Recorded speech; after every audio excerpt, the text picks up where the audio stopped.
현대 한국 교회 안에 새가족이 등록할 때 90% 이상은 기신자들입니다. 그러니까 예전처럼 새로운 처음 복음을 접하는 사람들이 교회를 오는 경우보다는 거의 대부분이 이사나 교회를 옮기는 여러 환경들에 의해서 기신자들이 교회를 옮기는 게 대부분입니다. 그래서 요즘은 새가족 교육을 예전처럼 복음을 전하기보다는 다른 형식으로 새가족 교육이 진행되어지는데, 이 교재도 제가 다른 책을 참고해서 제가 만든 교재인데, 이 교재는 우리의 믿음이 뭔지, 또 우리의 신앙 생활은 어떻게 하는 건지, 그 신앙생활의 틀을 제공해주는 그런 내용입니다. 이 교재는 기본적으로 소그룹 나눔 방식으로 만들어진 교재입니다. 그러니까 이렇게 생각을 묻고 또 자기의 상태를 대화하면서 이렇게 하는 교재인데, 그렇게 할 수 없어서 오늘은 강의 형식으로 내용을 진행하겠습니다. 내용은 아주 재밌고 쉽습니다. 제가 만들었기 때문이죠. 네, 그래서 쉽고 재밌고 오후 예배 시간이지만 졸지 않을 수도 있을 것 같아 생각합니다. 그리고 실제로는 한 가당 한 1시간 정도 시간이 걸리는데 15분 내로 한 가당, 왜냐하면 밑에 통닭이 튀겨지고 있기 때문에 15분 내로, 그러니까 두 가를 다 합쳐서 30분이 절대 넘어가지 않도록 그렇게 한번 진행해 나가보도록 하겠습니다. 자, 여러분 다 새가족을 생각하면서 제가 이 교재를 가지고 진행해 가도록 하겠습니다. 우리 성강교회는 2주간 새가족 교육을 실시합니다. 1주차 때는 믿음에 대해서 배우게 되겠고, 2주차 때는 교회 생활에 대해서 함께 배우게 될 것입니다. 오늘은 1주차니까 믿음이 무엇인지 함께 나눠보겠습니다. 자, 오늘 강의 제목을 한번 같이 읽어보겠습니다. 시작. 바른 믿음으로 출발합시다. 네, 바른 믿음으로 출발합시다. 자, 그러면 여러분, 바른 믿음이란 무엇일까요? 여러분 그림을 보시면 뭐 하고 있습니까? 그림? 네, 대답하시면 됩니다. 뭐 하고 있습니까? 예, 땅을 파고 있지. 삽질이라고 해도 뭐 틀리진 않지만, 네, 할 때 땅을 파고 있습니다. 그런데 땅을 파고 있는데 뭐라고 하면서 파고 있습니까? 네, 무조건 열심히 파면 될 거야 라고 이야기하면서 파고 있습니다. 그런데 열심히 파고 있는데 파는 방향에 보니까 뭐가 있습니까? 보물이 있지 않고 해골이 있습니다. 열심히는 하고 있지만 정작 보물을 향해 가지 못하는 안타까움이 있는 것을 봅니다. 그런데 우리의 신앙생활도 이럴 수 있다는 것입니다. 우리의 신앙생활에 있어서 열심히 하고 열정적으로 하고 온 마음을 다해 신앙생활을 한다는 건 굉장히 중요한 것이지만, 그것보다 훨씬 더 중요한 게 있는데 따라해 보겠습니다. 바른 믿음. 바른 믿음을 가지는 게 필요하다는 것입니다. 안 그러면 열심히 신앙생활 하다가 우리도 해골을 파는 경우가 있게 되어지는 것이죠. 그러면 바른 믿음이란 무엇인가? 바른 믿음이란 무엇인가? 바른 믿음이란 믿음의 뭐죠? 대상을 잘 아는 것입니다. 믿음의 대상을 잘 아는 것입니다. 바른 믿음이란 믿음의 대상을 잘 아는 것입니다. 그 아래쪽에 그림이 있는데요, 2가지 그림이 있습니다. 첫 번째 그림은 이제 어느 집에 가려고 하니까 너무 날씨가 추워서 강을 건너야 되는데 강이 얼었어요. 그런데 이 한 A에 있는 여자는 강을 건널 때, 이 얼음을 건널 때에 막 두렵고 떨립니다. 어떻게 하지? 못 갈 것 같은데, 이런 두려운 마음이 있어요. 그런데 B에 있는 남자는 어떻습니까? 이 얼음이 확실히 얼었다라고 하는 확신을 가지고, 보세요, 다리 보세요. 엄청 열정적이잖아요. 막 열정적으로 이 강을 건너갈 수 있다라고 하는, 이 얼음을 건너갈 수 있다는 확신과 열정을 가지고 있습니다. 그런데 이 여자가 건너갔던 이 얼음은 어떤 얼음입니까?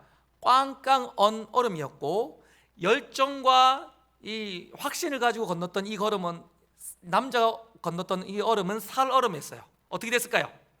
여자는 강을 잘 건너갔지만 남자는 물에 빠지고 만 것입니다. 아주 우리 신앙생활에 있어서 아주 기초적인 이야기지만 중요한 일일 수 있어요. 우리가 하나님을 열심히 섬기는 것도 중요하고 확신을 가지고 섬기는 것도 중요하지만 더 중요한 건 뭡니까?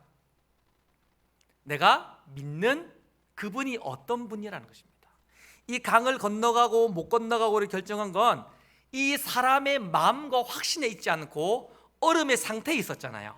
마찬가지로 우리의 확신과 우리의 열정도 중요하지만 더 중요한 건 우리가 믿는 하나님은 정말 믿을 만한 분이신가? 우리가 믿고 따르고 지금도 예배하고 있는 그분은 정말 우리를 구원할 수 있는 분인가?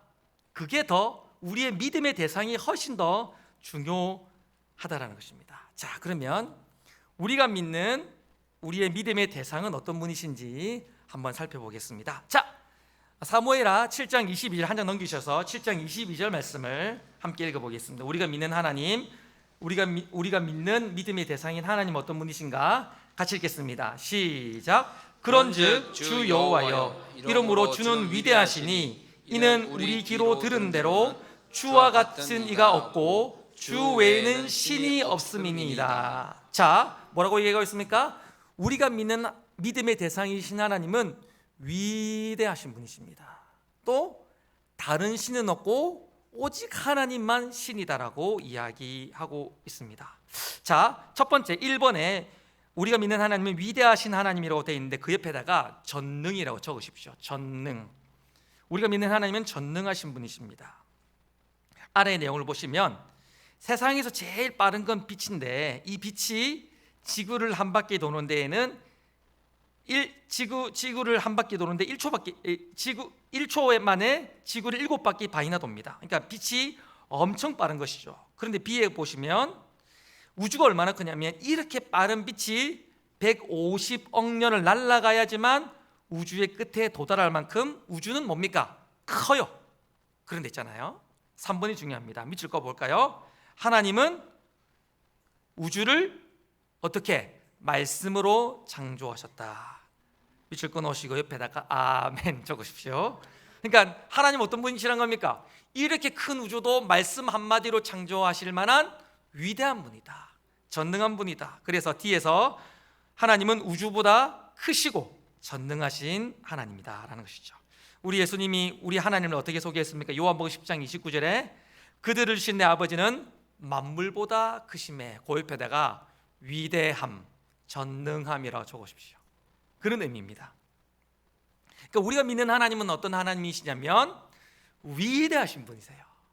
전능하신 분이십니다. 크신 분이십니다. 또 두 번째로 우리가 믿는 하나님은 유일하신 하나님이십니다. 신명기 6장 4절 말씀을 제가 읽어보겠습니다. 이스라엘아 들으라, 우리 하나님 여호와는 오직 유일한 여호와이시니. 자, 하나님이 한 분이랄 때에 두 가지 의견이 있습니다. 화면을 한번 보시면요, 여러분 거기도 있지만 화면을 보시면 하나님이 한 분이다라고 할 때에 두 가지 의미를 가집니다.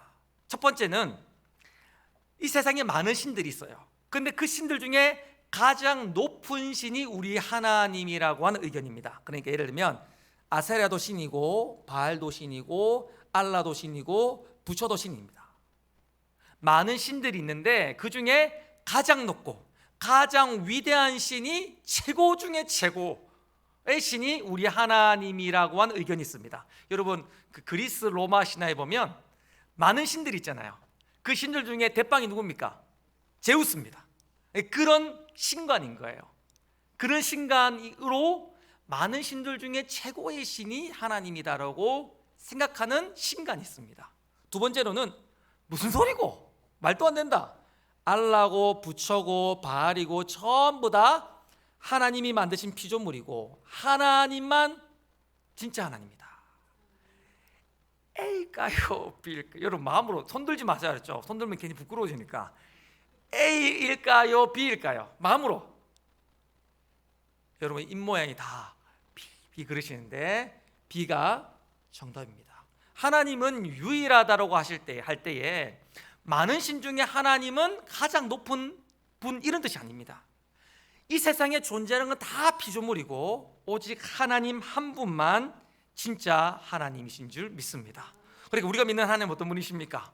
정말 위대하신 분이세요. 그래서 우리를 충분히 구원할 만한 분이신데 그런 분이 이 세상에 없다라는 거예요. 근데 우리가 진짜 많은 종교 중에 하필 정확하게 이렇게 위대하시고 유일하신 하나님을 믿는 특혜를 누리고 있습니다. 왜 그럴까요? 성경은 그것을 이렇게 말합니다. 한량없는 은혜, 이렇게 이야기하고 있죠. 여러분 은혜 받으신 줄 믿습니다. 자, 정리해 봅시다 라고 하는 부분 우리 김충신 목사님 한번 읽어주시겠습니까? 처음 신앙생활을 시작한 사람들 중에서 신앙의 본질을 놓치고 헤매는 경우를 봅니다. 신앙생활을 어떻게 해야 한다는 방법에 치우치는 사람도 있고 얼마나 많은 것을 해야 하는지에 대한 압박감에 시달리는 사람도 있고 그저 덮어놓고 열심히만 하면 되겠지라고 생각하는 사람들도 있습니다. 그래서 어떻게 얼마나 열심히에만 집착하는 것입니다. 네, 자, 여기까지 하고요. 이게 1번에 관련된 이야기죠. 그러니까 신앙생활 할 때에 하나님이 어떤 분이신지 별 관심 없은 채 그냥 현상을 따라서 열심히만 하려는 사람들이 있다는 것입니다. 이것도 중요한데 그것보다 더 중요한 게 있다는 것입니다. 그게 뭘까요? 계속 읽어주시겠어요, 목사님? 그러나 신앙생활에서 가장 먼저 생각해야 하는 것은 어떻게 믿느냐보다 먼저 내가 누구를 믿으려 하느냐입니다. 사람의 확신이나 태도보다 내가 믿으려는 대상이 나를 건질 만한 능력을 가지고 있느냐가 훨씬 더 중요합니다. 네, 밑줄 거 보겠습니다. 내가 누구를 믿느냐, 여기에 밑줄 쫙 꺼 넣으시길 바랍니다. 얼음의 상태와도 같은 것이죠. 정말 우리가 믿는 하나님이 정말 믿을 만한 분이신가? 또 정말 나를 구원하실 만한 분이신가에 대해서 우리는 확신을 가지고 알고 있는 것이 훨씬 더 중요합니다. 질문해 볼게요. 우리 하나님은 위대하신데 그 위대하신 하나님께 온 우주를 말씀 한마디로 창조하신 분이신데 그 하나님께 우리 인생을 맡길만 합니까? 그 하나님은 충분히 우리를 구원하실 만한 분 맞습니까? 네, 여러분 다른 신은 없어요. 오직 하나님만 그 하나님이십니다. 여러분이 그 하나님을 믿고 있는 겁니다. 잘하셨습니다. 우리 서로 격려 박수 하겠습니다. 잘하셨습니다. 네, 박수 외치냐면 한 분 졸라해서 지금 쳤습니다. 제가 한 사람 구원했습니다. 지금 박수 쳐가지고. 자, 그런데 왜 우리는 이런 하나님을 잘 믿지 못하는 것일까? 그런데 왜 우리는 하나님을 잘 믿지 못하는 것인가? 그림을 한번 보시면요, 여러분들 거기 종이에 그림을 보셔도 되겠습니다. 우리는 어떤 경험들을 가지고 있습니다. 그래서 어떤 경험들을 가지고 있냐면 우리가 어떤 경험한 것이나 본 것이나 배운 것들을 가지고 뭘 우리가 가지고 있냐면 세계관이라는 것들을 가지고 있습니다. 이 세계관은요, 내가 본 것, 내가 경험한 것, 내가 알고 있는 것, 이걸 뛰어넘지 못해요. 이해하시겠습니까? 그러니까 내가 이때까지 보고 체험하고 공부하고 경험했던 것들에 의하여서 우리는 세계관을 가지고 있고 안경을 끼고 있고 그걸로 모든 것들을 판단하고 보고 있다는 것입니다. 그런데 어떻습니까? 이 우리가 가지고 있는 세계관은 뭐가 있습니까? 한계라는 게 있는 거예요. 한계. 그래서 우리가 생각하고 우리가 깨닫는 것이 전부가 아닐 수 있다는 것입니다. 내가 알고 깨닫고 내가 가지고 있는 세계관이 전부가 아니라 한계가 있다는 것을 우리는 인식해야 됩니다. 그런데 우리는 세계관의 한계를 가지는데 우리가 믿을 하나님은 어떤 분이십니까? 믿는 하나님은 어떤 분이십니까? 크신데 우주보다 크세요. 우리는 고작 80년, 100년을 살지만 그분은 영혼과 영혼을 왔다 갔다 하시는 분이십니다. 그러니까 절대 하나님을 우리가 다 이해할 수 없는 거예요. 다음 그림 보시면 이런 장면들이 나오게 됩니다. 우리 중심 목사님 드라마틱하게 아래 이 부분들을 읽어주시기 바랍니다. 세 명의 시각장애인이 코끼리를 연구하기로 하였다. 첫 번째 사람이 코끼리 다리를 만진 후 코끼리는 기둥 같다고 주장하였다. 두 번째 사람이 코끼리의 꼬리 만진 후 코끼리는 밧줄 같다고 주장하였다. 세 번째 사람이 코끼리의 몸을 만진 후 코끼리는 벽처럼 네모나다라고 주장하였다. 예, 나름대로 연기를 한 겁니다. 지금 여러분 이해해 주시길 바랍니다. 여러분 지금 어떻습니까? 이 이야기가 어떤 이야기를 하고 있는 것입니까? 우리가 생각하고 우리가 판단하고 경험한 것은 한계가 있다는 것입니다. 하나님이 살아계시지 않는 것이 아니라 하나님을 인식하고 느끼는 우리의 한계 때문에 우리는 하나님을 다 이해하지 못한다라는 것이죠. 그래서 이런 이야기를 데카르트는 했습니다. 유한 자는 무한 자를 담을 수 없다. 멋있는 말이에요. 여러분 우리가 후라이팬 가지고 있는데 그 후라이팬에 고래를 절대 담을 수 없습니다. 고래가 문제가 아니라 우리의 후라이팬이 문제인 것입니다. 이해하시겠습니까? 그래서 우리의 부족함이 하나님을 이해하지 못하게 하고 담지 못하게 하는 것입니다. 성경은 이 이야기를 이렇게 말하고 있는데 이는 하늘이 땅보다 높은 것 같이 내 길은 너희 길보다 높으며 내 뭡니까? 그 다음에 생각은 너희의 생각보다 높음이니라. 그러니까 우리는 하나님을 절대 이해할 수 없어요. 절대 하나님을 담을 수 없어요. 절대 우리의 힘으로는 하나님을 인식할 수 없다는 것입니다. 그런데 여러분들이 하나님을 믿는 건 뭐 때문입니까?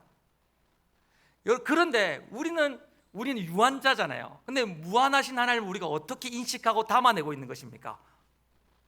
한량없는, 네, 이걸 받았기 때문입니다. 얼마나 감사한지 모르겠습니다. 자, 그렇다면 오늘 공부의 하이라이트인데요.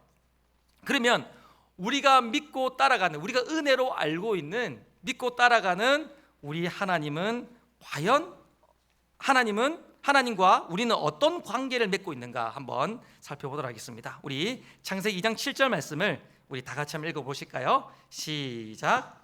여호와 하나님이 땅의 흙으로 사람을 지으시고 생기를 그 코에 불어넣으시니 사람이 생명이 된지라. 자, 앞에 그림을 보시고 여러분 거기 보셔도 되는데, 하나님이 사람을 지으실 때에 흙으로 지으셨습니다.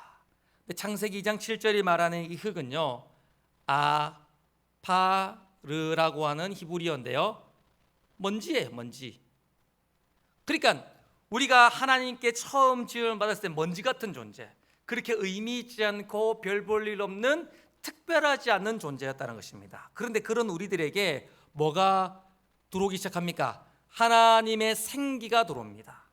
하나님의 생기를 많은 단어로, 많은 의미로 해석할 수 있는데, 하나님의 숨결, 하나님의 사랑, 하나님의 전능하심, 좋은 단어 다 갖다 붙여도 괜찮아요. 그런 것들이 우리에게 부어지면서 비로소 우리는 인간이 되었는데, 성경은 뭐라면 생명이 되었다고 말합니다. 살아있는 인간이 되었다고 말합니다. 이걸 우리는 영적 존재라고 말합니다. 영적인 존재가 되었다고 말합니다. 이거를 우리는 다양한 단어로 고칠 수 있습니다. 특별한 존재, 귀한 존재, 사랑스러운 존재, 소중한 존재, 더 이상 생각나는 형용사가 없어요. 최고의 존재, 자녀, 하여튼 그런 의미가 되어지는 것입니다. 그러니까 하나님은 먼지 같은 별 볼 일 없는 우리들에게 당신의 숨결을 넣으시면서 가장 특별하고 의미 있는 존재로 우리를 만들어 내셨다는 것입니다. 그래서 그 아래에 보시면 하나님께서 우리를 특별한 존재로 창조하셨습니다 라고 말하면서 세 가지의 메시지를 넣어놨습니다. 자, 첫째, 우리 중심 목사님 한 번만 더 읽어주시겠어요? 첫째, 하나님과의 교제를 통해 생기가 지속적으로 공급되어야 하는 존재이다. 만약 그렇지 않으면 우리는 먼지와 같이 허무한 존재일 뿐입니다. 우리는 살아가면서 본질적으로 하나님을 필요로 하는 존재로 만들어졌습니다. 자, 보통은 이제 세가지 교육을 하면 여기에 소그룹을 하는데, 이 말의 의미가 무엇인가를 물으면서 서로 대화를 하는데, 답을 제가 알려드리면요, 이렇게 적어 놓으십시오. 하나님이 필요한 존재. 하나님이 필요한 존재. 하나님과 우리의 관계가 뭐냐? 우리는 하나님이 필요한 존재로 지음받았다는 것입니다. 만약 하나님 떠나시면 우리는 먼지 같은 존재로 의미 없는 인생이 되어지는 거예요. 이게 우리 신앙의 출발입니다. 우리는 꼭 하나님이 필요한 존재로 지음받았습니다. 그래서 파스칼은 이런 얘기를 했죠. 인간 안에는 하나님으로 채울 수 있는 공간이 있으며, 그것이 하나님으로 채워지지 않으면 그 인생은 불행해지고 허무해진다. 먼지, 아파르 되고 만다는 것입니다. 자, 하나님과 우리의 관계는 어떤 관계인가? 첫 번째, 우리는 반드시 하나님이 필요한 존재로 지음받았다는 겁니다. 두 번째로, 중심 목사 한 번만 더 읽어주시겠어요? 우리는 흙과 생기로 만들어진 생명, 즉 살아있는 영적 존재입니다. 그래서 우리는 하나님과 교제를 나누고 사랑할 수 있도록 만들어졌습니다. 네, 이거는 성경 공부 시간에 여러 번 했는데요, 우리가 영적인 존재로 지음받아서 영이신 하나님과 교제하는 존재가 되었다는 것입니다. 그래서 소그룹을 해보면 여기서 답을 뭐라고 적었냐면, 하나님과 교제하는 존재, 하나님과 교제하는 존재로 지음받았습니다. 여러분, 이 세상에 존재하는 모든 것들 중에 하나님과 교제하는 존재는 딱 인간밖에 없습니다. 그러니까 우리가 위대하신 하나님하고 날마다 교제하고 있는 거예요. 사실은 지금도 하나님과 말씀으로 교제하고 있습니다. 모르셨죠? 네. 자, 세 번째로 중심 목사님 한 번만 더 읽으시겠어요? 네. 우리는 하나님의 것을 나누어 가진, 즉 생명의 호흡을 부여받은 소중한 존재입니다. 그래서 우리는 하나님께서 자신의 분신처럼 사랑하시는 존재로 만들어졌습니다. 네, 거기다가 적어 놓으실래요? 사랑스러운 존재. 하나님께 사랑스러운 존재, 이렇게 적어 놓으십시오. 왜 그렇습니까? 하나님의 숨결로 지음받은 자들이기 때문입니다. 여러분, 제 아들이 있어요. 저희 딸이 있습니다. 저희 아들과 딸은 엄청 착합니다. 안 믿으시는 것 같은데요. 저희 아들과 딸은 엄청 착합니다. 그리고 저희가 아들과 딸은, 아들은 잘생겼고요, 딸은 이쁩니다. 그런데 여러분, 만약에 우리 아들과 딸이 착하지 않아도 저는 우리가 아들과 딸을 사랑합니다. 우리 아들, 딸이 지금 엄청 이쁘고 잘생겼지만, 제 기준에서, 그렇지만 우리 아들, 딸이 잘생기지 않고 못생겼어도, 어떤 장애가 있어도 여전히 저는 저희 아들, 딸을 사랑합니다. 왜 그렇습니까? 저의 숨결로 지어졌기 때문입니다. 나의 형상으로 지은, 포기할 수 없는 가장 사랑스러운 존재이기 때문인 것입니다. 그런데 하나님께 우리가 다 그런 존재인 것이죠. 그래서 스바냐 3장 17절에 이렇게 말하고 있는데요, 요 같이 한번 읽어보실까요? 같이 읽겠습니다. 시작. 너희 하나님 여호와가 너희 가운데에 계시니 그는 구원을 베푸실 전능자이시라. 그가 너로 말미암아 기쁨을 이기지 못하시며 너를 잠잠히 사랑하시며 너로 말미암아 즐거이 부르며 기뻐하시리라 하리라. 아멘. 우리가 하나님께 그런 존재라는 것입니다. 할렐루야. 오늘 일과를 정리해 보겠습니다. 일과를 정리해 보면 바른 믿음을 가져야 됩니다. 바른 믿음이란 무엇입니까? 믿음의 대상인 하나님을 정확하게 아는 것입니다. 그럼 우리가 믿는 하나님 어떤 분이십니까? 위대하신 분이십니다. 전능하시고 크신 분이십니다. 또 하나, 하나님은 유일한 하나님이십니다. 다른 건 다 피조물이에요. 가짜 신입니다. 오직 하나님만 우리 인생을 책임져 줄 수 있고 하나님만 우리를 구원할 수 있는데, 우리가 그 하나님을 믿고 있는 겁니다. 할렐루야. 그게 바로 은혜인 것이죠. 근데 우리가 하나님을 잘 모르는 이유는 뭡니까? 우리의 한계 때문입니다. 그러나 하나님은 우리의 한계를 뛰어넘어 은혜를 주셔서 하나님을 만나게 하셨습니다. 그러면 하나님과 우리는 어떤 관계인가? 이런 위대하고 유일하신 하나님과 우리의 관계는, 위대하신 하나님 앞에서 우리는 하나님이 꼭 필요한 존재이고 하나님과 교제할 수 있는 존재이고 하나님께 사랑스러운 존재인 것이죠. 이것을 받아들이는 것이 믿음인 것입니다. 바르고 좋은 믿음 가지는 여러분 될 수 있기를 주님의 이름으로 축복합니다. 자, 일주일 마쳤습니다. 다음 일주일 후에 만나겠습니다. 자, 그다음 다음 주가 되었습니다. 다음 주가 되면 원래는 시작할 때에 인생 그래프 이런 독특한 프로그램들을 가집니다. 집에 가실라 하셨어요 혹시? 그래서 독특한 프로그램을 통해서 삶을 깊이 나눠요. 깊이 나누고 이과를 통해서는 사실은 이제 어떻게 이때까지 이분들이 신앙생활에 오셨는지, 또 영적인 상태는 어떤지 체크할 수 있게 되어 있어요. 지금은 안 되지만 소그룹이 아니기 때문에. 그러면서 이제 교회 생활을 소개하게 되는데, 오늘은 이과로 신앙생활에 대해서 나눠보겠습니다. 오늘 제목을 같이 읽어보겠습니다. 시작. 건강한 신앙생활을 합시다. 자, 그림이 하나 나와 있는데 이렇게 나와 있습니다.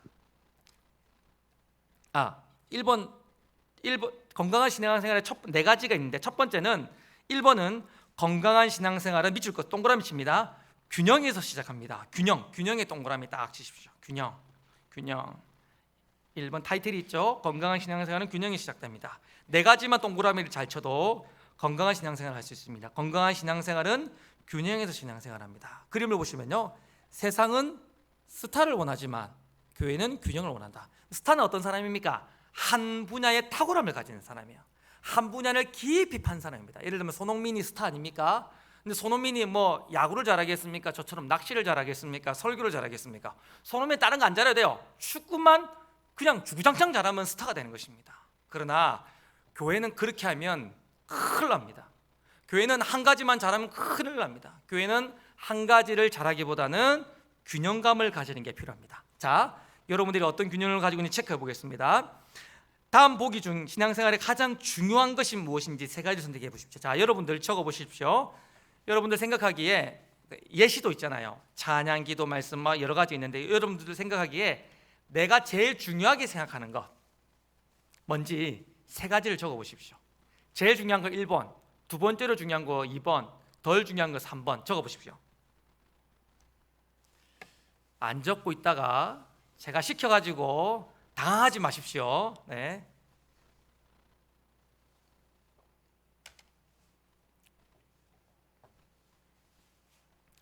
다 적으셨죠? 자, 육성희 권사님, 제일 중요한 건 뭐라 적으셨습니까? 예? 말씀. 우리 권사님이 말씀이 제일 중요하다 생각했습니다. 자, 예입니다. 우리 권사님 절대 그런 분이 아니신데 예를 하나 들어보겠습니다. 우리 권사님이 말씀이 너무 중요해서 맨날 말씀만 공부하는 거야. 설교 시간에, 말씀 시간에 아멘 하고 막 하고, 막 말씀에 막 미친 듯이 반응하면서 말씀을 읽고 필사하고 막 연구하는 겁니다. 좋습니까, 안 좋습니까? 좋아요. 그런데 찬양 시간에 이건 별로 안 중요한 거야, 이거. 빨리 마치지. 기도 시간에 이건 별로 안 중요한 거야. 이거는 신앙이 나는 사람이 하는 거야.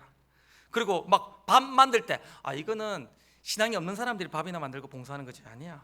그러면서 말씀만 주구장창 판다 생각, 권사님이 그러는 분은 아니고, 그렇게 생각해 보십시오. 건강하다 할 수 있습니까, 못합니까? 절대 건강하다 말할 수 없는 것입니다. 우리가 중요하다 생각하는 걸 잘하는 건 중요하지만 그것보다 훨씬 중요한 건 여러 가지를 균형 있게 하는 게 더 중요합니다. 자, 다음 그림 보시면 재미있는 그림이 하나 있는데요. 엄마, 오늘 저녁에 뭐 먹지? 맛있는 피자를 먹어. 괜찮을 것 같은데 갑자기 이 아이가 막 표정이 별로 안 좋습니다. 왜 그렇습니까? 엄마, 우리는 매일 피자만 먹는 거야. 왜? 제발. 그러면서 엄마가 말하는 그런 말 하지 마. 엄마는 피자가 세상에서 제일 맛있단다. 이 엄마에게 피자가 제일 좋은 것이고 중요한 거예요. 그러니까 아빠가 이렇게 말해. 여보, 제발 못해도 좋으니까 다른 것 좀 먹여줘. 여러분, 피자는 맛있고 좋은 거잖아요. 그런데 피자가 맛있고 좋다고 해서 주구장창 피자를 1년 365일 아침, 점심, 저녁 먹는다 생각해 보시죠. 절대 건강하다 말할 수 없는 것입니다. 아마 우리 담임 목사님 그 가정 가면 살아남지 못하실 것 같아요. 우리 목사님 피자 안 드시거든요, 담임 목사님. 자, 교회는요, 기능이라는 게 있습니다. 교회가 있으면 교회는 이런 기능을 가져야 건강하고 균형 있는 교회라는 교회의 기능이 있습니다. 먼저는 교회의 기능은 위로는 하나님을 예배하는 것입니다. 그리고 위로부터 내려오는 메시지를 가지고 세상으로 나아가 전도하고 선교하는 게 교회의 기능입니다. 그리고 안으로는 성도들을 교육하고 또 교제하는 것이고, 바깥으로는 세상에서 봉사하는 것이 위, 아래, 안, 밖으로 균형감 있게 사역을 하는 것이, 기능을 펼치는 것이 건강한 교회의 특징입니다. 근데 우리 교회는요, 이런 교회의 기능을 따라 이런 일들을 하고 있습니다. 예배, 위로 예배, 주일 1부, 2부 예배를 드리고 있고, 지금 오후 예배도 드리고 있습니다. 새벽 예배를 드리고 있는데 5시에 드리고 있습니다. 여러분들은 새가족이시니까 몰라서 못 나오셨을 것 같은데 오늘 알려드립니다. 5시니까 5시에 오십시오. 주일부터 금요일까지 하는데 토요일은 하루 쉬시길 바랍니다. 내일부터 새벽기도 엄청 많이 나올 것 같아요. 수요 예배도 있습니다. 7시인가요 우리가? 7시 30분. 알지만 모른 척 했습니다. 7시 30분에 수요일도 우리 예배를 드릴 수 있습니다. 그리고 우리 성광교회가 자랑하는 금요 기도회가 9시에 있습니다. 새가족이란 몰라서 못 나오시는 분들이 많이 있는 것 같아서 오늘 제가 알려드립니다. 우리 성광교회는 이런 예배의 기능을 따라 이렇게 많은 예배를 드리고 있습니다. 여러분, 이번 주에 많이 나오시길 바랍니다. 그리고 교회의 기능 중에 안으로는 성도를 양육하는, 교육하는 기능이 있는데 여러 많은 교육들이 있습니다. 자, 오늘 여러분들은 기본 가정 중에 새가족 2주 가정이 있습니다. 이 끝나면 어디로 가야 될까요? 여러분은 복음반 5주 가정으로 가셔야 됩니다. 그러면서 교회를 소개하는 겁니다. 그리고 그게 끝나면 확신반 5주 가정으로 가시고, 그게 끝나고 나면 성장반 12주 가정으로 가시고, 그게 끝나고 나면 제자훈련 1년 반을 가시고, 그게 끝나고 나면 사역훈련 1년 가정을 가시면 됩니다. 그리고 중간중간 시간이 날 때마다 승리의 삶 5주를 하시면 되겠고, 시간이 날 때 교리대학 1년 가정을 하시면 되겠고, 그 다음에 여유 있을 때에 성경대학 1년 가정을 하시면 되겠고, 평생 목자반에 들어오셔서 목자의 사역을 하시고, 때마다 시마다 있는 여러 다양한 교육훈련을 하면서 교회의 기능인 안으로 성도를 양육하는 사역에 동참하시면 되겠습니다. 그리고 교회는 바깥으로 세상을 섬기는 사역들을 합니다. 우리 교회는 중고등부 학교 아이들에게 장학 사업을 하고 있고, 또 희망상자 불우이웃 사역을 하고 있습니다. 제가 이걸 적다 보니까 참 잘 적은 것 같아요. 우리 교회가 다 잘하고 있는데 하나 아쉬운 것 있다면 이 봉사의 부분이겠다 생각이 듭니다. 예전에는 우리가 이렇게 장애인 시설에 가서 봉사 활동도 했고 또 여러 이웃에게 나눈 사역을 했는데 그런 것들을 이제는 코로나가 지났으니까 회복해야 되겠다. 이걸 적고 나니까 그런 생각을 해보게 됩니다. 자, 그리고 우리 교회 가장 잘하는 사역인데 아래로는 복음을 전하는 선교와 전도 사역을 하고 있습니다. 주파송이 5교회가 있고요. 개척교회가 한 군데 있습니다. 그리고 국내외에 30여 개 선교지에 선교 사역을 하고 있습니다. 제가 요거를 이렇게 대략적으로 이렇게 서치를 해봤는데 이 정도 규모면 2,000에서 3,000명 정도 되는 교회의 규모가 하는 선교 규모입니다. 제가 예전에 섬겼던 교회 여러분 어딘지 잘 모르실 것 같은데 하여튼 있어요. 그 근처에 있는데 그 교회는 주파송 선교사 7가정입니다. 우리 교회보다 10배 정도 큰 교회인데요. 여러분 어딘지 모르실 거예요. 그리고 이런 이게 여기 주파송이 7교회이고 그다음에 국내외 선교가 50군데입니다. 그런데 국내외 선교 금액은 우리가 훨씬 더 많이 지원해주고 있어요. 그러니까 전체 비용이 아니라 각 개개인으로 지원하는 금액을 더 많이 지원해주고 있습니다. 그러니까 우리 교회가 참 잘하고 있는 것 중에 하나가 뭐냐면 그 힘에 지나도록 선교의 사역을 감당하고 있는 것, 진짜 잘하고 있다 생각을 하고 제가 대략적으로 조사를 해보니까 우리 교회가 하고 있는 선교 규모는 2,000에서 3,000명 정도의 교회가 하고 있는 선교 사역을 감당하고 있습니다. 이렇게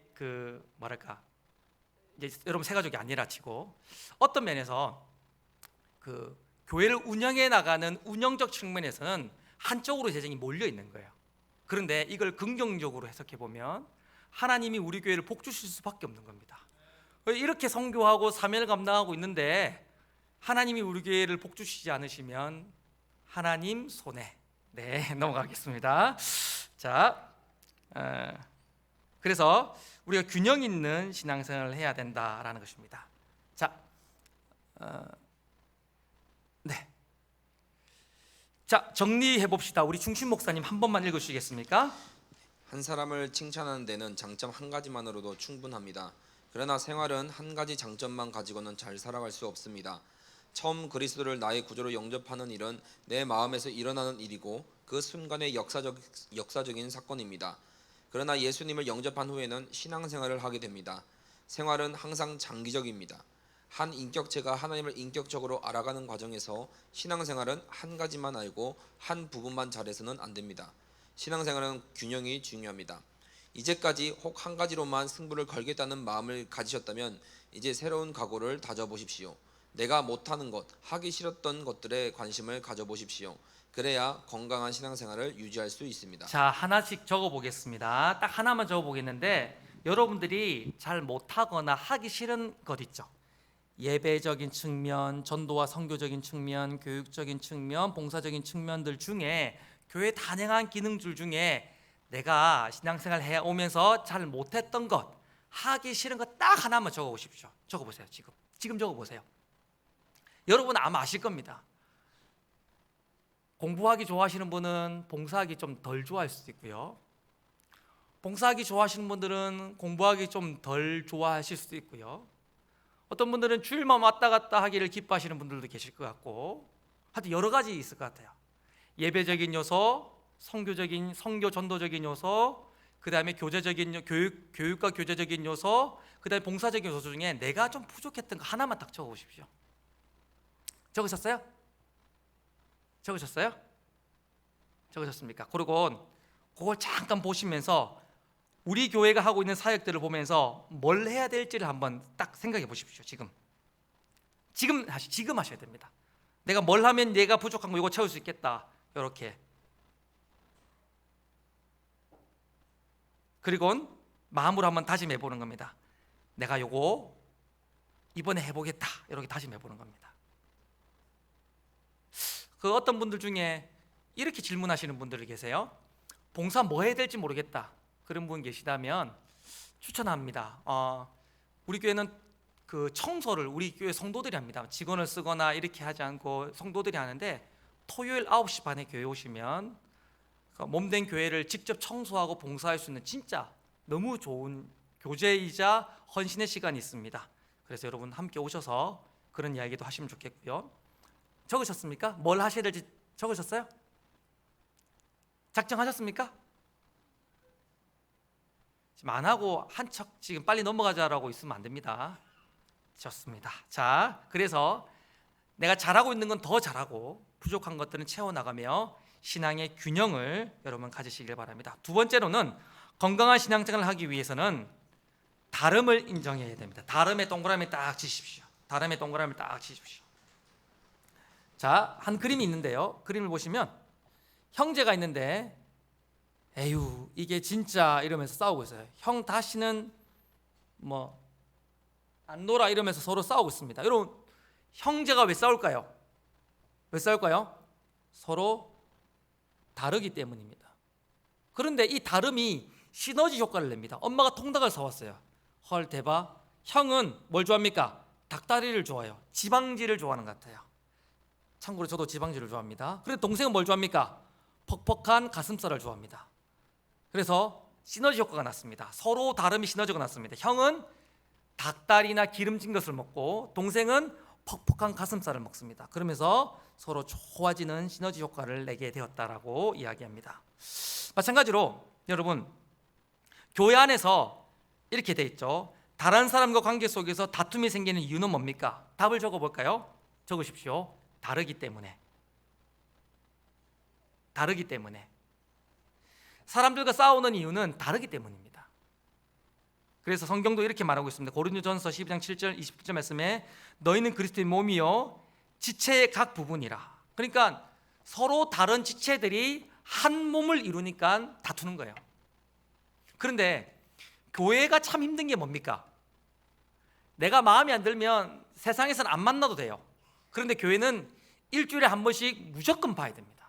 그러니까 나와 다른 사람들이 힘든 거예요. 맞죠?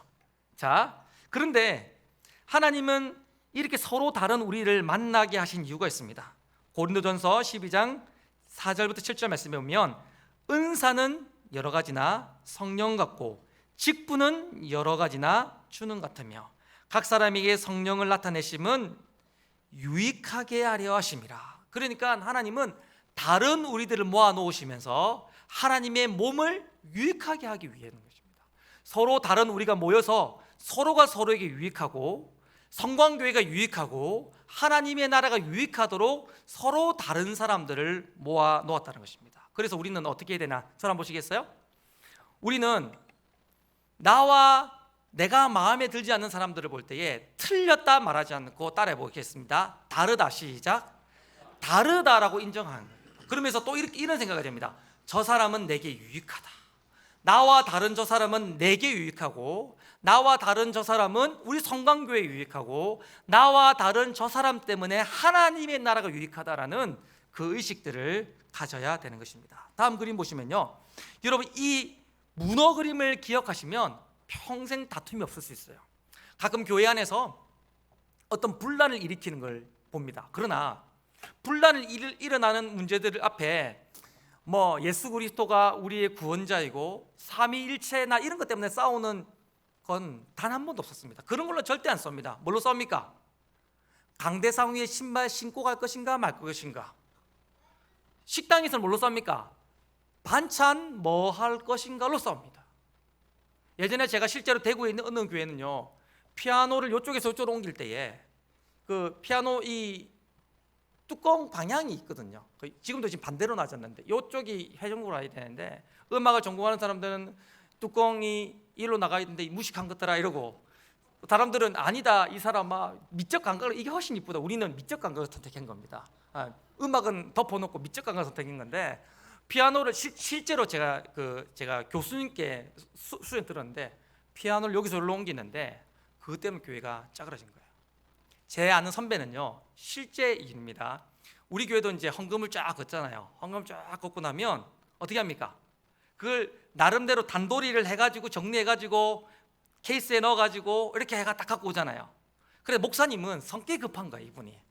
그거 할 시간 없다. 사실 저도 그때 기다리는 시간 좀 이렇게 마음이 막 어색하고 막 이래요. 그래서 아마 그 목사님도 그랬던 것 같아요. 정리하지 마. 그냥 갖고 나온다. 예배 시간 급한데 그냥 갖고 나온다. 장로님은 무슨 소리입니까? 하나님께 올리는 거룩한 제물을 정리를 해야죠. 갖고 있어. 정리해라. 갖고 있어. 정리해라. 싸운 거예요. 계속 장로님 갖고 오라고. 정리하라고. 이러면 싸워가지고 교회 갈라졌어요. 목사님파 장로님파. 실제예요. 창원에 있는 게 실제예요. 그래가지고 교회 갈라지고 목사님이 지금은 목회를 안 하는 걸로 제가 알고 있습니다. 자, 그림 한번 보실까요? 문어 대가리는 하나입니다. 통일성인 거죠. 이건 신앙의 본질이에요. 본질, 진리라고 해도 괜찮을 것 같아요. 그런데 문어 발은 뭡니까? 여러 가지예요. 이건 다양성입니다. 이거는 방법이에요. 방법. 진리는 달라질 수 없지만 진리를 표현하는 방법은 여러 다양성을 충분히 가질 수 있다는 것입니다. 여러분, 진리는 지켜야 됩니다. 진리는 양보하면 안 돼요. 진리는 머리가 깨져라도 달라들어야 됩니다. 양보하면 안 돼요. 물러서면 안 됩니다. 그러나 그 진리를 표출하는 방법은 얼마든지 양보하고 희생해야 돼요. 그게 바울이 로마서에서 말하고 있는 성숙한 그리스도인의 모습입니다. 자, 옆에 있는 박스에 여러분 체크해 보십시오. 본질과 비본질이 있는데 이건 본질이다 비본질이다 체크해 보시길 바랍니다. 자, 여러분 대답해 보십시오. 유일한 구원의 길은 예수. 본질입니까 비본질입니까? 본질. 본질이 체크. 본당 온도는 본질입니까 비본질입니까? 비본질. 아, 그러면 이제 우리 이렇게 해야 됩니다. 나는 추운 거 싫은데 자꾸 사람들 춥게 한다. 틀린 게 아니라 나랑 다른 것입니다. 나는 추운 게 시원한 게 좋은데 자꾸 사람들이 온도를 올리고 자꾸 히터를 끈다, 보일러를 끈다.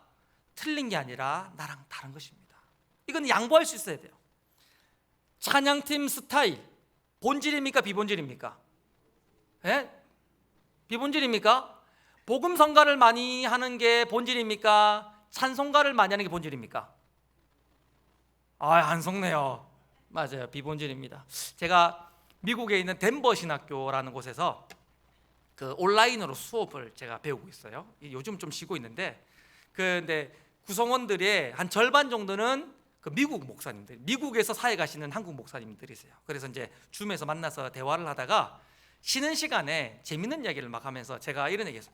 그 미국 교회는 재밌는 거 한국 교회랑 다른 건 뭐 없습니까? 이렇게 물었더니 되게 재밌는 이야기를 하시더라고. 그 미국 교회 성도들은 미국에 있는 한인교회를 보면서 이해를 못한대요. 그리고 뭘 이해를 못하냐 물어봤더니 한인교회가 찬송가를 부르는 것을 잘 이해를 못한대요. 그러니까 우리가 부르는 찬송가, 이 정형화된 이 찬송가는 대부분이 미국 선교사님들이 가지고 들어오는 것 아닙니까? 맞죠? 그런데 미국 사람들이 보기에는 이 찬송가는 자기들의 민요에 가사를 붙인 거예요. 그리고 이 찬송가의 대부분은 종교개혁 시대나 부흥의 시대 때에 그들 안에 있었던 만들어졌던 그때 당시에 유행했던 음악의 풍을 가지고 거기에 곡을 붙인 것입니다. 그러니까 우리로 따지면 아리랑 아리랑 거기다가 가사를 붙인 겁니다. 하나님, 예수님, 성령님, 아멘 이렇게 한 거예요. 근데 그게 아프리카로 갔는데 아프리카 사람들 이게 마치 성경인 것처럼 받아들이고 있는 겁니다. 예를 들면 우리가 옛날에 불렀던 찬송 중에 주님 고대가 이런 거 기억합니까? 낮에나 밤에나 눈물 머금고 오 주님 언제나 오시렵니까? 몰라요 집사님? 교회 안 다녔어요? 아, 그런 찬송이 있어요. 아, 옛날에 아마 우리 심장노님이나 우리 권사님들은 이야기 권사님 알죠? 맞죠? 감사합니다. 우리 같은 세대인가요 혹시? 옛날에 불렀던 우리나라에서 만들어진 노래예요. 근데 이게 우리 한국 선교사님 가서 아프리카에 갔는데 사람들이 그걸 받아들일 때 이걸 어떻게 받아들이는 겁니까? 성경의 건의와 비슷하게 받아들여서 이거를 계속 불러야 된다고 생각하는 거예요. 그래서 미국 교회 성도들은 자기들도 찬송가를 부르지만 찬송가에 매이지 않는데 한국 교회 성도들이 이 찬송가에 목숨을 거는 거 보면서 얘들은 왜 이러지? 이렇게 되게 신기하게 생각한대요. 그러니까 찬양팀 스타일도 본질과 비본질은 아니라는 것입니다. 자, 여자들만 대답해 보십시오. 식사 메뉴 본질입니까 비본질입니까? 비본질 맞습니까? 그럼 이제 식사 메뉴로 싸우면 안 됩니다. 알았죠? 식사를 어떻게 준비할까 이런 걸로 싸우면 안 됩니다. 삼위일체 하나님 본질입니까? 비본질입니까? 본질입니다. 이거는 절대 양보하면 안 됩니다. 교회 차량 색깔 비본질이겠죠? 사랑방 스타일 본질입니까? 비본질입니까? 비본질입니다. 그러니까 자꾸 우리 사랑방은 어떻고 너의 사랑방은 어떻고 너무 비교하기보다는 그럴 수 있다. 더 좋은 사랑방을 함께 만들어간다 이렇게 생각하시면 좋겠어요. 마지막에 어려운 문제 나왔습니다. 예배 순서 본질입니까? 비본질입니까? 다시 한 번만 더. 예배 스타일 본질입니까? 비본질입니까? 비본질입니다. 그러므로 이런 것들로 싸우지 마십시오. 본질은 지켜나가되 비본질은 다름을 인정하고 얼마든지 양보하는 게 성숙한 성도인 것입니다. 자, 두 번째로는 다름을 인정해야 된다고 했습니다. 세 번째로는 건강한 신앙생활을 하기 위해서는 하나님과 교제해야 됩니다. 교제의 동그라미 딱 쳐놓으십시오. 하나님과 교제하는 방법은 크게 두 가지인데요. 첫 번째로는 하나님의 말씀입니다. 하나님의 말씀을 가지고 우리는 하나님과 교제할 수 있습니다. 그래서 하나님의 말씀을 다루는 곳은 어디입니까? 예배 시간에 다룹니다. 사랑방에서 하나님의 말씀을 다룹니다. 양육 훈련을 통해서 하나님의 말씀을 다룹니다. 그래서 여러분 끊임없이 예배와 사랑방과 양육 훈련을 통하여서 하나님과 교제하기를 힘쓰셔야 돼요. 두 번째로는 기도를 통해 하나님과 교제할 수 있습니다. 언제입니까? 금요 기도회, 새벽 기도회 이런 기도의 시간들을 통해서 하나님과 교제할 때 건강한 신앙생활을 할 수 있습니다. 여러분 모르실까 봐 이야기해드리는데 금요 기도회는 금요일 9시입니다. 참고하시라고 말씀드립니다. 어쨌든 하나님과 교제해야 건강한 신앙생활을 할 수 있습니다. 마지막 네 번째로는 건강한 신앙생활은 동역자들과 동그라미 칩니다. 함께할 때 가능합니다. 함께할 때 가능합니다. 여러분 그림을 한번 보시면요, 전쟁을 치르고 있는데 한 병사가 뭐라고 말합니까? 저까지 것 나 혼자 다 해치울 수 있어라고 하면서 뛰어나갑니다. 이 사람 어떤 사람입니까? 도라이입니다. 도라이입니다. 이렇게 하면 죽습니다. 우리가 예수를 믿는 순간 우리는 마귀와 영적 싸움을 합니다. 그런데 영적 싸움을 할 때 이기는 방법을 바울은 이렇게 말하고 있죠. 마귀의 관계를 능히 대적하기 위하여 하나님의 전신갑주를 입어라. 그런데 여러분 에베소 6장에 나오는 하나님의 전신갑주는 다 공동체적인 대응입니다. 특히 에베소 6장 18절 말씀에 보면 성도들을 위하여 서로 기도하라 이렇게 돼 있어요. 그러니까 그 전신갑주를 입는 건 나 혼자 집에서 온라인으로 입는 것이 아니라 공동체가 함께 서로를 위하여 입혀주고 입어가면서 함께 공동체가 입어나가는 것입니다. 히브리서 10장 24절 25절 요거 같이 읽어볼까요? 시작. 서로 돌아보아 사랑과 선행을 격려하며 모하기를 패하는 어떤 사람들의 습관과 같이 하지 말고 오직 권하여 그날의 가까움을 볼수록 더 그리하자. 여러분 뭐라고 말합니까? 서로 돌아보고 격려하는 것이 함께 동력하는 방법, 함께하는 방법이고 그때 건강할 수 있다는 것입니다. 이건 어디서 일어납니까? 거기에 적어 놓으십시오. 사랑방, 사랑방, 사랑방. 제가 절대 지금은 그럴 수 없지만 제가 예전에 청년부를 섬길 때에는 새가족이 오면 항상 그렇게 얘기했습니다. 이렇게 새가족 교육을 쭉 한 다음에 우리 교회는 우리 청년부는 사랑방 소그룹을 중시 여긴다. 그래서 네가 만약 소그룹에 들어오지 않을 것 같으면 우리 교회에 등록할 수 없다. 예배만 드릴 것 같으면 우리 청년부에 등록할 수 없다. 예배는 자유롭게 드릴 수 있지만 정식 멤버는 될 수 없다라고 제가 이야기했습니다. 우리 교회에서는 제가 그렇게 말하지 않았습니다. 그러나 그만큼 중요하다는 것입니다. 저는 동력자들과 함께 얽히고 설켜 있지 않고 이렇게 우리로 따지면 뭐 구역, 사랑방, 소그룹을 하지 않은 채 건강한 신앙인을 저는 거의 본 적이 없습니다. 왜 그렇습니까? 함께 어울리고 뒤섞이면서 함께 할 때 비로소 진정한 성숙을 경험하기 때문입니다. 그래서 에베소서 3장 18절 말씀이 이렇게 말하고 있는데요. 모든 성도와 함께, 절대로 혼자 성장할 수 없다라고 교회론인 에베소서는 말하고 있습니다. 모든 성도와 함께 사랑방 안에서 모든 성도와 함께 지식이 넘치는 그리스도의 사랑을 알아. 그 너비와 길이와 높이와 깊이가 어떠한지 깨달아 하나님의 모든 충만한 것으로 너에게 충만하게 하시를 구하노라. 이 말의 의미가 뭐냐면 함께 성장한다는 것입니다. 함께 교제하고 함께 말씀을 나누고 함께 동력할 때 비로소 건강할 수 있다는 것입니다. 여러분들 혹시 이 자리에서 사랑방 모임을 주저하시거나 사랑방 모임을 혹시 못 가고 계신 분들이 있다면 축복합니다. 그런 여러분들도 사랑하고 축복합니다. 그러나 더 축복하고 사랑하기는 사랑방 안으로 초대하는 사랑을 꼭 드리고 싶습니다. 여러분 그 안에 꼭 가시기를 바랍니다. 정리해 보겠습니다. 우리 중심 목사님 진짜 마지막입니다. 한번 읽어주시겠어요? 서로 대치 중인 전쟁에서 자신의 군대 밖으로 뛰쳐나가는 행동은 자살 행위와 다름없습니다. 우리가 예수 그리스도를 영접할 때 우리는 하나님의 편이 되는 동시에 사탄에게는 적군이 된다는 사실을 기억하십시오. 하나님께서는 우리로 교회 공동체를 이루어 이러한 영적 전쟁을 이겨나가게 하셨습니다. 혼자 싸워서 이길 수 없기 때문에 함께 모여서 도우며 이 전쟁을 이겨나가도록 하신 것입니다. 그래서 우리는 교회라고 하는 공동체에, 특히 소그룹에 소속되어야 합니다. 사랑방에서 나의 삶을 나누지 않고는 함께 성장할 수가 없습니다. 우리는 소그룹에서 보호받아야 하고 또 보호해주며 함께 살아가는 것입니다. 이것이 그리스도인의 교제입니다. 자, 저랑 보시겠어요? 네 가지를 나눴는데 건강한 신앙생활을 하기 위해서는 신앙의 균형이 필요하다. 그 다음에 두 번째로는 다름을 인정해야 된다. 세 번째로는 하나님과 교제해야 된다. 네 번째는 성도들과 함께 해야 된다. 그때에 우리는 건강한 신앙생활을 하게 될 것입니다. 건강한 신앙생활을 할 수 있기를 주님의 이름으로 축복합니다. 시간이 약간 갔는데 제가 한 가지 당부 말씀만 드리고 오늘 말씀을 마치도록 하겠습니다. 두 분에게 말씀을 드리겠는데 먼저는 우리 기존 성도들에게 부탁하고 권면드립니다.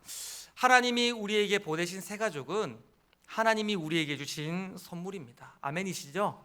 하나님이 정말 우리 교회를 사랑하시고 또 여러분들을 사랑하셔서 선물로 주신 보석과도 같은 존재입니다. 그래서 이렇게 귀하게 여기셔야 돼요. 특별히 제가 새 가족을 만나보면 이런 얘기를 하십니다. 목사님, 교회 옮기는 게 이렇게 힘들 줄 몰랐어요. 교회 옮기는 건요 진짜 힘든 일입니다.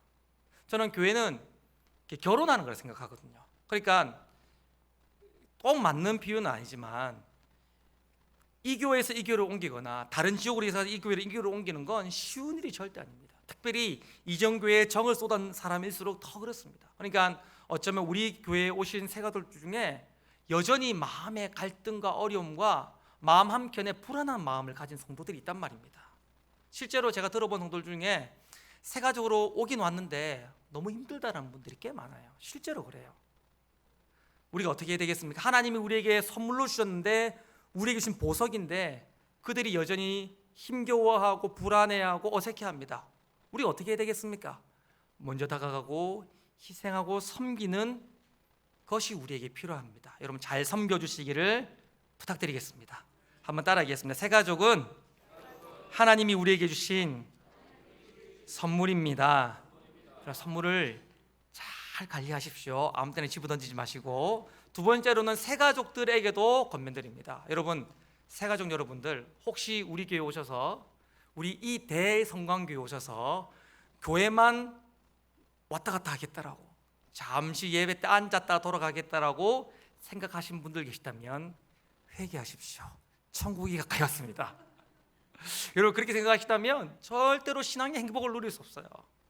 절대로 교회가 즐거울 수 없습니다. 부탁드립니다. 구경꾼으로 있지 말고 아까 네 가지 말씀 나눴던 것들을 기억하면서 성광교회 안으로 쑥 들어오십시오. 그래서 우리 성광교회가 이 교회가 아니라 우리 교회가 되었으면 정말 좋겠어요. 성광교회 할 때 이 교회 저 교회 이게 아니라 우리 교회 내 교회라고 여러분 고백하시면 좋겠고 사실은 여러분 한 사람 한 사람이 성광교회입니다. 사실을 기억하면서 함께 아름다운 공동체를 만들어갈 수 있길 바랍니다.